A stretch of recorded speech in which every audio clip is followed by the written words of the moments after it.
আলহামদুলিল্লাহ, বাসায় যদি মেহমান আসে আমি তো অনেক খুশি হয়ে যাই। এটা আল্লাহর কাছ থেকে অনেক বড় নিয়ামত আমার কাছে মনে হয়। আসসালামু আলাইকুম, কেমন আছেন সবাই? আশা করি ভালো আছেন। আমরাও আল্লাহর অশেষ রহমতে ভালো আছি। আমার ভিডিওটি যে যেখান থেকে দেখছেন অবশ্যই আমার চ্যানেলটি প্লিজ নতুন হলে সাবস্ক্রাইব করে রাখবেন এবং ভিডিওটি ভালো লাগলে একটি লাইক করে দিবেন। এই তো বন্ধুরা, আমি রান্না করতেছিলাম দুপুরবেলা। তো হঠাৎ করে মনে হলো যে আমার ছেলেদের একটু পিঠা বানাই দিই, যেহেতু এই পিঠাটা খুব পছন্দ করে আমার বড় ছেলেটা।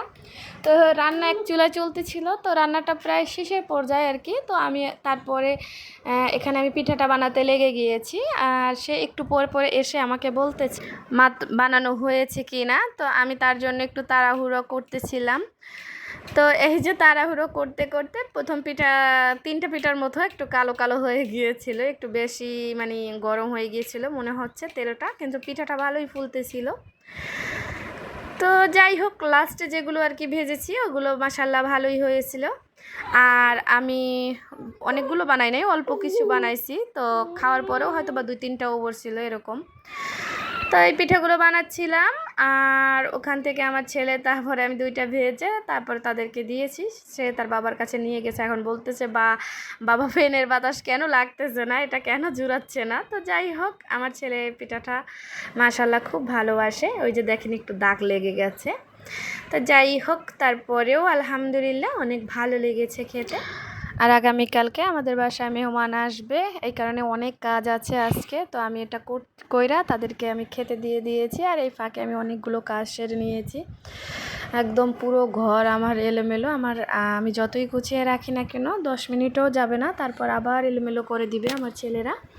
তারা যেহেতু আমার নয়নের মণি, কলিজার টুকরা, তো খুব একটা তাদেরকে কিছু বলি না। আমি যখনই তাদেরকে মারি সেটা হলো তারা যখন 2 ভাই মারামারি করে, আমি তখন একজনকে থামানোর জন্য আমি তখন মারি। এছাড়া আমি তাদেরকে আমি মারি না।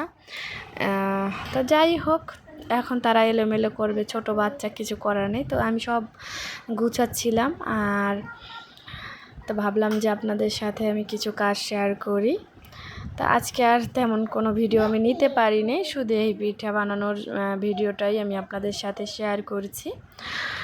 তো আপনাদের কাছে কেমন লাগছে অবশ্যই কমেন্ট করে জানাবেন। আশা করি আপনাদের ভালো লেগেছে। আমি আবার আপনাদের ভিডিওর এই পর্যায়ে এসে আমি আপনাদের কাছে আবার রিকোয়েস্ট করছি, প্লিজ আমার চ্যানেলটি সাবস্ক্রাইব করে রাখবেন ভিডিওটি যদি ভালো লেগে থাকে। আর ভিডিওটি ভালো লাগলে অবশ্যই একটা লাইক করে দিবেন। তো এই তো পরের দিন আবার আমি আপনাদের সাথে একটু শেয়ার করছি। এখানে আমি খাসির মাংস রান্না করছি, যেহেতু অনেকগুলো মেহমান। তো আমি যতটা সম্ভব আমাদের সামর্থ্যে কুলিয়েছে আমি অতটাই পরিমাণে রান্না করতেছি। আর এই প্রায় হয়ে গেছে। এখন আমি গরম মশলা আর জিরার গুঁড়ো দিয়ে দিচ্ছি। আর এখানে আমি রুই মাছটা ভেজে রেখেছি, এটাকে আমি রান্না করব। আর এখানে আমি সেমাই রান্না করতেছি, এর জন্য দুধ চিনি দিয়ে আমি বসিয়ে দিয়েছি চুলায়। আর এই তো এখানে আমি ডিম ভুনা করছি। তো এটাকে আমি পোলাও করলে ডিমটা ফ্রাই করে শুধু দিতাম, এখানে ভুনা করতাম না, যেহেতু সাদা ভাতের সাথে এটা যাবে আর রুটি দিয়ে মাংস খাবে, এই কারণে আর কি আমি ডিমটাকে ভুনা করেছি। আর এই তো আমি অনেকগুলো এখানে রুটি, প্রায় 50টা প্লাস হবে এখানে রুটি আছে। পাশের এক খালা ছিল, আমি তার কাছে দিয়েছি, সে আমাকে এটা বানিয়ে দিয়েছে, নালে আমার অনেকটাই পিছিয়ে যেতাম। আমি এই কাজটাতে আমি আসলে অনেকটা আগাইয়া গেছি। তো এই কারণে খালাকে অনেক ধন্যবাদ। আর খালার রুটিগুলো খুব ভালো হয়েছিল বানানো, নরমও ছিল।